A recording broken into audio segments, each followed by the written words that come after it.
Hello dear students, welcome back to national academy. ഇന്ന് നമ്മൾ നോക്കാൻ പോകുന്നത് നമ്മുടെ NIOS ബയോളജിയിലെ 15ാമത്തെ ചാപ്റ്റർ ആണ്. ദാറ്റ് ഈസ് സർക്കുലേറ്ററി സിസ്റ്റം അല്ലെങ്കിൽ സർക്കുലേഷൻ ഓഫ് ബോഡി ഫ്ലൂയിഡ്. എന്താണ് ഒരു സർക്കുലേറ്ററി സിസ്റ്റം എന്ന് പറഞ്ഞു കഴിഞ്ഞാൽ, സർക്കുലേറ്ററി മൊത്തത്തിൽ സർക്കിൾ ചെയ്തുകൊണ്ട് നടക്കുന്ന ഒരു സിസ്റ്റമാണ് സർക്കുലേറ്ററി സിസ്റ്റം.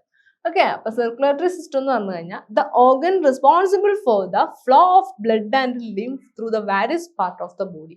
നമ്മുടെ ബോഡിയുടെ പല പാർട്ടിലൂടെ ബ്ലഡും ലിംഫും ക്യാരി ചെയ്യുന്ന ആ ടോട്ടൽ ഓർഗൻസിനെയാണ് നമ്മൾ സർക്കുലേറ്ററി സിസ്റ്റം എന്ന് പറയുന്നത്.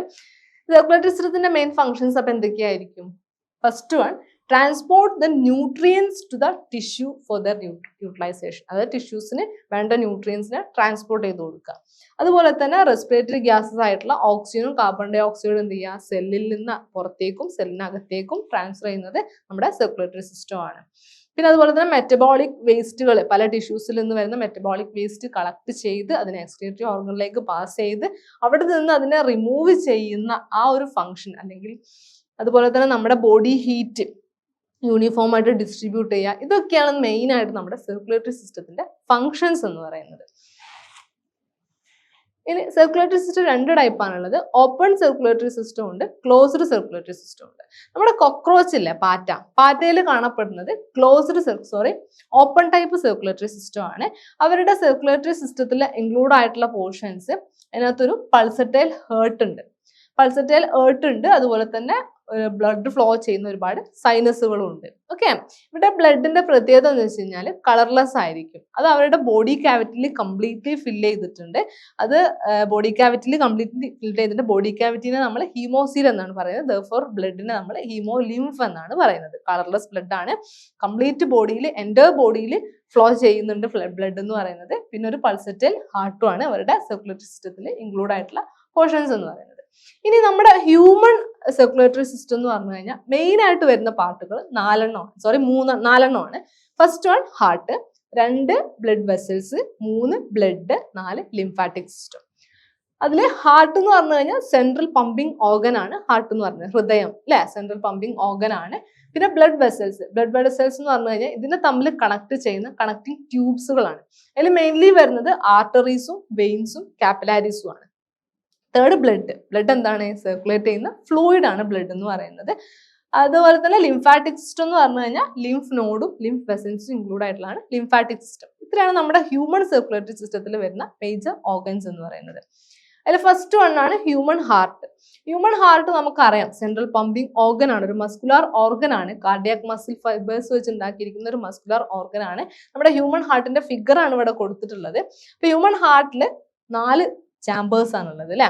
ലെഫ്റ്റ് വെൻട്രിക്കിൾ ഉണ്ട്, ലെഫ്റ്റ് ഓട്രിയോ ഉണ്ട്, റൈറ്റ് വെൻട്രിക്കിൾ ഉണ്ട്, റൈറ്റ് ഓട്രിയോ ഉണ്ട്. ഓക്കെ, ഇതില് ലെഫ്റ്റ് പോർഷനിൽ വരുന്ന വെയിനുകളാണ് ലെഫ്റ്റ് വിനേ കാവ, അതുപോലെ തന്നെ പൾമണറി വെയിന്, അതുപോലെ തന്നെ നമ്മുടെ അയോർട്ട, ലെഫ്റ്റ് ബൈക്കപ്സിഡ് വാൾവ്, അതുപോലെ തന്നെ ലെഫ്റ്റ് ഇന്റർവെൻട്രിക്കുലർ സെപ്റ്റം. ഇത്രയാണ് നമ്മുടെ ഈ ഒരു ലെഫ്റ്റ് സൈഡിൽ വരുന്നത്. അതേപോലെ തന്നെ റൈറ്റ് സൈഡിൽ വരുന്നതാണ് നമ്മുടെ പൾമണറി ആർട്ടറി, അതുപോലെ തന്നെ എന്താ പറയാ ആർട്ടീരിയർ വിനേക്കാവ, അതുപോലെ തന്നെ നമ്മുടെ semi lunar വാൾവ്സുകള്, posterior വിനേക്കാവ, tricuspid valve, ഇതൊക്കെയാണ് റൈറ്റ് സൈഡിൽ വരുന്നത്. ഓക്കെ, ഇത്രയാണ് നമ്മുടെ ഹ്യൂമൻ ഹാർട്ടിന്റെ ഒരു ഇന്റേണൽ സ്ട്രക്ചർ എന്ന് പറയുന്നത്.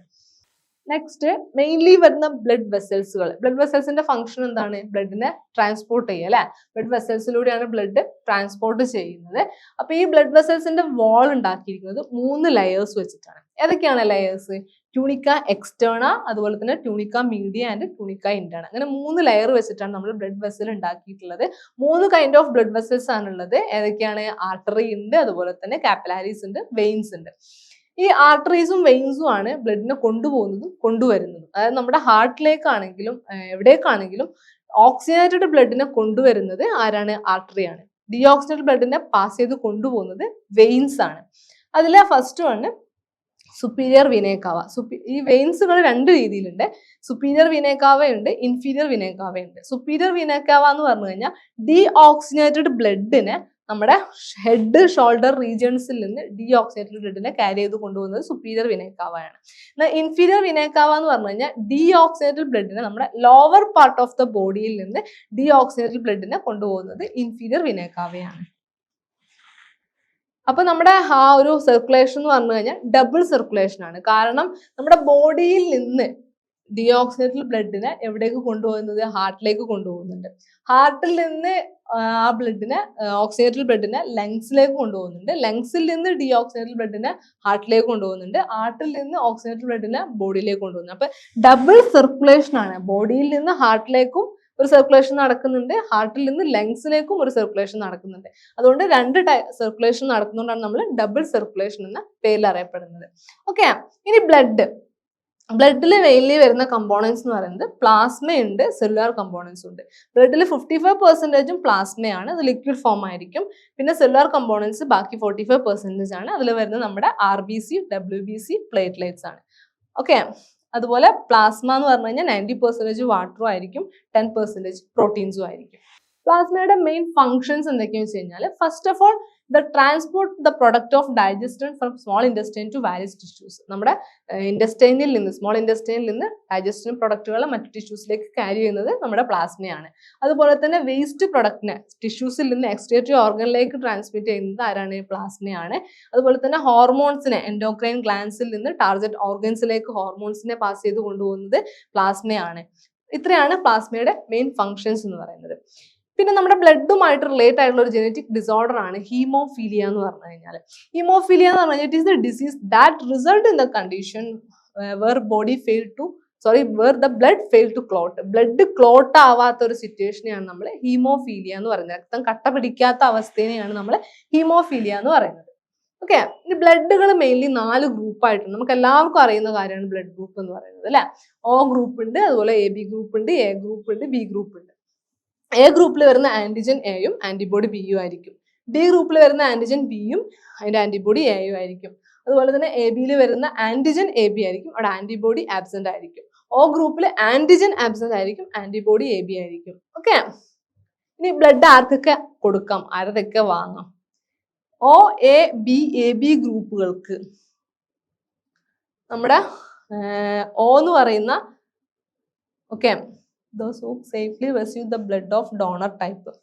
ഈ OAB ഗ്രൂപ്പുകൾക്ക് O ഗ്രൂപ്പ് സ്വീകരിക്കാം.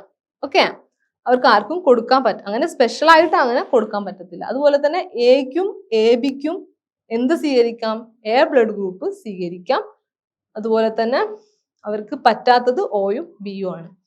ഇനി BAB-ക്ക് B എന്ത് ചെയ്യാം? സ്വീകരിക്കാം. പറ്റാത്തത് Oയും Aയും ആണ്, അവർക്ക് കൊടുക്കാൻ പറ്റാത്തത്. അതുപോലെ തന്നെ AB-ക്ക് എന്ത് ചെയ്യാം? AB-ക്ക് കൊടുക്കാം. അതുപോലെ എല്ലാവരുടെ ബ്ലഡും ആർക്ക് സ്വീകരിക്കാം? AB-ക്ക് സ്വീകരിക്കാം. അപ്പൊ യൂണിവേഴ്സൽ അക്സെപ്റ്റർ എന്ന് പറയുന്നത് AB ഗ്രൂപ്പുകളും യൂണിവേഴ്സൽ ഡോണർ എന്ന് പറയുന്നത് O ഗ്രൂപ്പും ആയിരിക്കും. Next one is the blood pressure. Blood pressure എന്താണ്?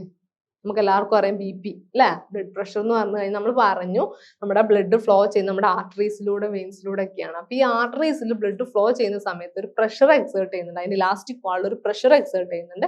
അതിനെയാണ് നമ്മൾ ബ്ലഡ് പ്രഷർ എന്ന് പറയുന്നത്. അപ്പൊ ബ്ലഡ് പ്രഷർ എന്ന് പറഞ്ഞു കഴിഞ്ഞാൽ 2 പ്രഷേഴ്സ് ആണുള്ളത്. ഡയസ്റ്റോളിക് പ്രഷറും ഉണ്ട്, സിസ്റ്റോളിക് പ്രഷറും ഉണ്ട്. സിസ്റ്റോളിക് പ്രഷർ എന്ന് പറഞ്ഞു കഴിഞ്ഞാൽ the pressure of the blood at the time of ventricular contraction is higher. അതായത് വെൻട്രിക്കുലാർ കോൺട്രാക്ഷന്റെ സമയത്തുള്ള ബ്ലഡ് പ്രഷർ കൂടുതലായിരിക്കും. അതാണ് ഡയസ്റ്റോളിക് പ്രഷർ എന്ന് പറയുന്നത്. നമ്മൾ പ്രഷർ പറയുന്ന സമയത്ത് 120/60 അങ്ങനെ 2 വാല്യൂ ആണ് പറയാറുള്ളത് അല്ലെ. അതിൽ വെൻട്രിക്കിൾസ് റിലാക്സ് ചെയ്യുന്ന സമയത്ത് പ്രഷർ അവിടെ കുറയും, പ്രഷർ ഡൗൺ ആവും. ആ പ്രഷറിനെയാണ് നമ്മൾ ഡയസ്റ്റോളിക് പ്രഷർ എന്ന് പറയുന്നത്. അപ്പൊ ഈ systolic pressure by diastolic pressure ആണ് സാധാരണ നമ്മൾ BP നോട്ട് ചെയ്യാറുള്ളത്. BP മെഷർ ചെയ്യുന്ന ഇൻസ്ട്രുമെന്റിനെയാണ് നമ്മൾ സ്പിഗ്മോമീറ്റർ എന്ന് പറയുന്നത്. സ്പിഗ്മോമാനോമീറ്റർ. ഓക്കെ, സ്പിഗ്മോമാനോമീറ്റർ എന്ന് പറയുന്നത് ബ്ലഡ് പ്രഷർ മെഷർ ചെയ്യുന്ന ഇൻസ്ട്രുമെന്റ് ആണ്. ഇനി ഈ ഡയസ്റ്റോളിക് പ്രഷറും അതുപോലെ തന്നെ സിസ്റ്റോളിക് പ്രഷറും തമ്മിലുള്ള ആ ഒരു ഡിഫറൻസ് ഇല്ലേ, അത് അവിടെ ഒരു ത്രോബ് ക്രിയേറ്റ് ചെയ്യുന്നുണ്ട്. ആ ത്രോബിനെയാണ് നമ്മൾ എന്തെന്ന് പറയുന്നത്, അല്ലെങ്കിൽ ഒരു റിസ്റ്റ് ക്രിയേറ്റ് ചെയ്യുന്നുണ്ട്. അതിനെയാണ് നമ്മൾ പൾസ് എന്ന് പറയുന്നത്. നമ്മൾ പൾസ് നോക്കാറില്ല, ടിക് ടിക് ടിക് എന്ന് പറയുന്നത് ആ ഒരു സംഭവമാണ് എന്ത്, നമ്മുടെ ഡയസ്റ്റോളിക് പ്രഷറും സിസ്റ്റോളിക് പ്രഷറും തമ്മിലുള്ള മെയിൻ ഡിഫറൻസ് ആണ്, അല്ലെങ്കിൽ അവർക്കുള്ള ഡിസ്റ്റൻസ് ആണ് അവിടെ ഒരു റിസ്റ്റ് ക്രിയേറ്റ് ചെയ്യുന്നത്. അതിനെ നമ്മൾ പൾസ് എന്ന് പറയുന്നത്. ഇത്രയാണ് നമ്മുടെ blood system. Next lymphatic system. Lymphatic system എന്ന് പറഞ്ഞു കഴിഞ്ഞാൽ മെയിനായിട്ട് ലിംഫ് എന്ന് പറഞ്ഞു കഴിഞ്ഞാൽ ബ്ലഡിനെ പോലെ തന്നെ ഒരു ഫ്ലൂയിഡ് ആണ്, പക്ഷെ കളർലെസ് ഫ്ലൂയിഡ് ആയിരിക്കും. ഒരു വൈറ്റ് കളർ ആയിട്ടുള്ള കളർലെസ് ആയിട്ടുള്ള ഫ്ലൂയിഡ് ആണ് ലിംഫ് എന്ന് പറയുന്നത്. ലിംഫിന്റെ മെയിൻ ഫങ്ഷൻസ് എന്ന് പറയുന്നത് ബ്ലഡിന്റെ ഫങ്ഷൻസ് തന്നെയാണ്. അതായത് നമ്മുടെ ന്യൂട്രിയൻസ്, ഓക്സിജൻസ് ഒക്കെ ബോഡിയുടെ പല പാർട്സിലേക്ക് എത്തിച്ചു കൊടുക്കുന്നത്, ബ്ലഡിന് എത്താൻ പറ്റാത്ത സ്ഥലങ്ങളിലേക്ക് ഇതൊക്കെ എത്തിച്ചു കൊടുക്കുന്നത് നമ്മുടെ ലിംഫാണ്. അതുപോലെ തന്നെ എക്സസ് ടിഷ്യൂസ്, എക്സ്ട്രാ സെല്ലുലാർ സ്പേസിൽ നിന്ന് എക്സസ് ടിഷ്യൂസ് ഒക്കെ ബ്ലഡിലേക്ക് തന്നെ തിരിച്ചു കൊണ്ടുവരുന്നത് ആരാണ്, ഡ്രെയിൻ ചെയ്യുന്നത് ആരാണ്, നമ്മുടെ ലിംഫാണ്. അതുപോലെ തന്നെ നമ്മുടെ ഫാറ്റുകൾ, സ്മോൾ ഇൻറ്റസ്റ്റൈനിൽ നിന്ന് ഫാറ്റുകൾ, എക്സ്ട്രാ വരുന്ന ഫാറ്റുകളൊക്കെ അബ്സോർബ് ചെയ്യുന്നത് നമ്മുടെ ലിംഫാണ്. ഇത്രയാണ് നമ്മുടെ ലിംഫിന്റെ മെയിൻ ഫങ്ഷൻസ്. ലിംഫ് എന്ന് പറഞ്ഞു കഴിഞ്ഞാൽ കളർലെസ് ആയിട്ടുള്ള ഒരു ഫ്ലൂയിഡ് ആണ്. അതുപോലെ തന്നെ നമ്മുടെ ലിംഫിൽ വരുന്ന മെയിൻ ലിംഫോയിഡ് ഓർഗൻസ് ആണ് സ്പ്ലീനും അതുപോലെ തന്നെ ടോൺസിലൈസ് എന്ന് പറയുന്നത്. അതായത് സ്പ്ലീൻ ആണ് ഏറ്റവും ലാർജസ്റ്റ് ആയിട്ട് വരുന്ന ലിംഫോയിഡ് ഓർഗൻ എന്ന് പറയുന്നത്. അതിന്റെ മെയിൻ ഫങ്ഷൻസ് എന്ന് പറയുന്നത് ഹീമോപോയോസിസും അതുപോലെ തന്നെ നമ്മുടെ ഓൾഡ് വേൺ ഔട്ട് ബ്ലഡ് സെൽസിനെ എന്ത് ചെയ്യുക, ഡിസ്ട്രക്ട് ചെയ്യുക എന്ന് പറയുന്നതാണ് നമ്മുടെ സ്പ്ലീനിന്റെ മെയിൻ ഫംഗ്ഷൻ വരുന്നത്. ഹീമോപോയസിസ് എന്ന് പറഞ്ഞു കഴിഞ്ഞാൽ formation of blood cells in the foetus അല്ലെങ്കിൽ ഫ്യൂട്ടസ് സ്റ്റേജിൽ നമ്മുടെ ബ്ലഡ് സെൽസ് പ്രൊഡ്യൂസ് ചെയ്യുന്ന പ്രോസസ്സിനെയാണ് നമ്മൾ ഹീമോപോയസിസ് എന്ന് പറയുന്നത്. ആ ഒരു കാര്യം ചെയ്യുന്നത് ആരാണ്, സ്പ്ലീൻ ആണ്. അതുപോലെ തന്നെ നമ്മുടെ ഓൾഡ് വേൺ ഔട്ട് ആയിട്ടുള്ള ബ്ലഡ് സെൽസുകളെ നമ്മൾ ഡിസ്ട്രക്ട് ചെയ്യുന്നത് സ്പ്ലീൻ ആണ്. അതുകൊണ്ടാണ് സ്പ്ലീനെ നമ്മൾ ഗ്രേവ് യാർഡ് ഓഫ് RBC എന്ന് പറയുന്നത്. Next term is the immunity. Immunity എന്ന് പറഞ്ഞു കഴിഞ്ഞാൽ എന്താണ്, പ്രതിരോധം അല്ലെ, നമുക്ക് പ്രതിരോധിക്കാനുള്ള കഴിവ്. അപ്പൊ നമ്മുടെ ബോഡിയിൽ ഒരു ഡിസീസ് വന്നു കഴിഞ്ഞാൽ, ഡിസീസ് കോസിങ് ഓർഗാനിസം വന്നു കഴിഞ്ഞാൽ അതിന് അഗെയിൻസ്റ്റ് ആയിട്ട് നിൽക്കാനുള്ള നമ്മുടെ ബോഡീനെ എബിലിറ്റിനെയാണ് നമ്മൾ ഇമ്മ്യൂണിറ്റി എന്ന് പറയുന്നത്. ഇമ്മ്യൂണിറ്റി 2 ടൈപ്പാണുള്ളത്, ആക്റ്റീവ് ഇമ്മ്യൂണിറ്റി ഉണ്ട്, പാസീവ് ഇമ്മ്യൂണിറ്റി ഉണ്ട്. ഇമ്മ്യൂണിറ്റിയിൽ റെസ്പോൺസിബിൾ ആയിട്ടുള്ള സെൽസിൽ ഇൻക്ലൂഡ് ആയിട്ടുള്ളത് മെയിൻലി നമ്മുടെ ലിംഫോസൈറ്റുകളാണ്. അതിൽ മെയിൻലി 2 ലിംഫോസൈറ്റുകളാണ് ഉള്ളത്. ഏതൊക്കെയാണ്, ബി സെൽസും ടി സെൽസും ആണുള്ളത്. ഓക്കെ, അത് രണ്ടും പ്രൊഡ്യൂസ് ചെയ്യുന്നത് എവിടെയാണ്, ബോൺ മാരോയിലാണ്. അങ്ങനെയുള്ള ഒരു ഇമ്മ്യൂണിറ്റി ഡിസോർഡർ ആണ് നമ്മുടെ സ്കിഡും എയ്ഡ്സും. നമുക്ക് അറിയാവുന്ന ഡിസോർഡേഴ്സ് ആണ് സ്കിഡും എയ്ഡ്സും, രണ്ടും ഇമ്മ്യൂണിറ്റി ഡിസോർഡേഴ്സ് ആണ്. ഓക്കെ, ഇത്രയാണ് നമ്മുടെ സർക്കുലേറ്ററി സിസ്റ്റത്തിൽ നമുക്ക് പഠിക്കാനുള്ള മെയിൻ ടോപ്പിക്സ്. ഒന്നുമില്ല, എന്താണ് സർക്കുലേറ്ററി സിസ്റ്റം, സർക്കുലേറ്ററി സിസ്റ്റത്തിന്റെ ഫംഗ്ഷൻസ് എന്തൊക്കെയാണ്, അതുപോലെ തന്നെ നമ്മുടെ കോക്രോച്ചിന്റെ സർക്കുലേറ്ററി സിസ്റ്റം, ഹ്യൂമൻ സർക്കുലേറ്ററി സിസ്റ്റത്തിൽ വരുന്ന മെയിൻ ഓർഗൻസ്, അവരുടെയൊക്കെ ഫംഗ്ഷൻസ്, ദെൻ ഇമ്മ്യൂണിറ്റി. ഇത്രയാണ് ഈ ഒരു ചാപ്റ്ററിൽ വരുന്ന മെയിൻ ടോപ്പിക്സ് എന്ന് പറയുന്നത്. അപ്പൊ ഈ ഒരു ചാപ്റ്ററിൽ നമുക്ക് പല ടൈപ്പ് ക്വസ്റ്റ്യൻസ് പ്രതീക്ഷിക്കാവുന്നതാണ് അല്ലെ. അപ്പൊ നമുക്ക് 2 ക്വസ്റ്റ്യൻസ് നോക്കാം. First one, which of the following cells involved in the cell mediated immunity. Cell mediate ഇമ്മ്യൂണിറ്റിയിൽ ഉൾപ്പെട്ടിട്ടുള്ള സെൽസ് അല്ലെങ്കിൽ ഏതാണെന്നാണ് ചോദിച്ചിട്ടുള്ളത്. ലുക്കീമിയ ഉണ്ട്, ടി സെൽസ് ഉണ്ട്, മാസ് സെൽസ് ഉണ്ട്, ത്രോംബോസൈറ്റ് ഉണ്ട്. ഇമ്മ്യൂണിറ്റി റിലേറ്റഡ് ആയിട്ട് 2 സെല്ലുകളാണ് നമുക്ക് പഠിക്കാനുള്ളത്. ഏതൊക്കെയാണ്, ടി സെൽസും ബി സെൽസും. ഇപ്പൊ കറക്റ്റ് ഓപ്ഷൻ ഏതാണ്, ബി ആണ്, ടി സെൽസ് ആണ്. Next, fill in the blanks. ഈ ഒരു ടൈപ്പ് ഓഫ് ക്വസ്റ്റ്യൻസ് നമുക്ക് എക്സാമിന് പ്രതീക്ഷിക്കാവുന്നതാണ്. First one, transfer of blood from donor to recipient. ഡോണറിൽ നിന്ന് റെസിപ്പിയന്റിലേക്ക് ബ്ലഡ് ട്രാൻസ്ഫർ ചെയ്യുന്നതിന് നമ്മൾ എന്താ പറയുന്നത്, ബ്ലഡ് ട്രാൻസ്ഫ്യൂഷൻ എന്നാണ് അറിയപ്പെടുന്നത്.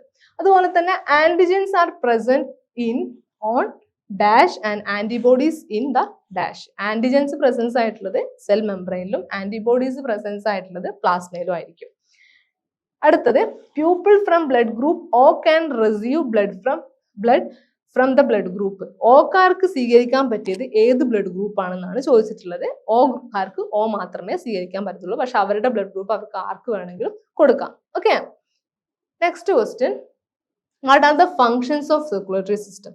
സർക്കുലേറ്ററി സിസ്റ്റത്തിന്റെ ഫംഗ്ഷൻസ് എന്തൊക്കെയാണ്, ബ്ലഡിന്റെ ഫംഗ്ഷൻസ് എന്തൊക്കെയാണ്, പ്ലാസ്മയുടെ ഫംഗ്ഷൻസ് എന്തൊക്കെയാണ്, ലിംഫാറ്റിക് സിസ്റ്റത്തിന്റെ ഫംഗ്ഷൻസ് എന്തൊക്കെയാണ്. ഇതിൽ ഏതും വേണമെങ്കിൽ നമുക്ക് ചോദിക്കാം. നമുക്കറിയാം, നമ്മൾ പറഞ്ഞതാണ് അല്ലെ, ഡിസ്കസ് ചെയ്തതാണ് ബ്ലഡിന്റെ അല്ലെങ്കിൽ നമ്മുടെ സർക്കുലേറ്ററി സിസ്റ്റത്തിന്റെ ഫംഗ്ഷൻസ് എന്തൊക്കെയാണെന്നുള്ളത് നമ്മൾ ചാപ്റ്റർ തുടങ്ങിയ സമയത്ത് ഡിസ്കസ് ചെയ്ത കാര്യങ്ങളാണ്.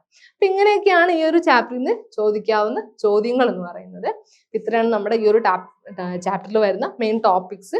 വളരെ ബ്രീഫായിട്ട് ഡിസ്കസ് ചെയ്തിട്ടുള്ളൂ. ഡീറ്റെയിൽ ആയിട്ടുള്ള ക്ലാസ്സുകൾ നമ്മുടെ നാഷണൽ അക്കാഡമിയുടെ ആപ്പിൽ അവൈലബിൾ ആണ്. സോ താഴെ കാണുന്ന നമ്പറിൽ കോൺടാക്ട് ചെയ്യുക. ക്ലാസ്സുകൾ ആവശ്യമുള്ളവർ കോൺടാക്ട് ചെയ്യുക. പുതിയൊരു വീഡിയോ ആയിട്ട് നമുക്ക് വീണ്ടും കാണാം. Bye bye.